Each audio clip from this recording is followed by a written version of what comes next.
смотрим по программе, он специальный, где когда кто подъедет. Не видать пока. Андрей Монахов на остановке «Идель» свой автобус ждал полчаса. Не дождался. 72-й и 36-й автобусы, на которых он всегда добирался до спортивного центра «Олимпиец», проехали мимо. До этого останавливался, а сегодняшним днем вот нету. Все же знают, что здесь есть остановка. Люди приходят специально. А чтобы перейти на следующий, нужно вон куда далеко как уйти.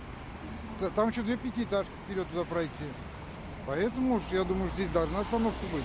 Остановка «Идель» существует и сейчас. Здесь останавливается городской транспорт, который заезжает в правую сторону развязки. А вот автобусы, которые едут прямо в сторону Юдина, сейчас здесь не останавливаются. Ведь при заезде сюда они потом не смогут перестроиться на свою полосу. Им мешает ограждение. Теперь пассажиры 2 маршрутов вынуждены выходить на остановках Фрунзе или Горьковское шоссе. Расстояние между ними 1,5 километра. «Идель» же остается посередине.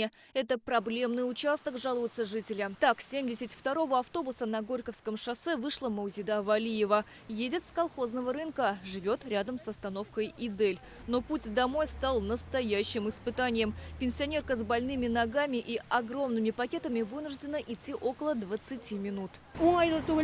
Чтобы доехать до дома, я теперь должна до телевышки ехать, получается. Чтобы обратно идти, тяжело. Если бы знала, что автобус не останавливается на остановке «Идель», села бы на другой транспорт. Не объявляют даже. Раньше висели табло у нас, и мы знали, какой транспорт едет, через сколько минут, как было удобно. Полнейшее безобразие. Все для машин, а для людей ничего нету.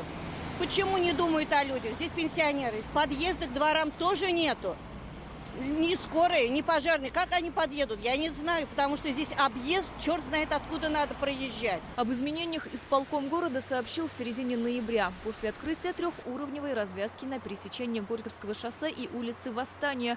Так, у автобусных маршрутов номер 10, 22, 36, 45, 46, 53 появились дополнительные остановки. В то же время из схемы движения 36-го и 72-го исключили остановку «Идель», а у 53-го остановку «Светлая» по улице Болотникова.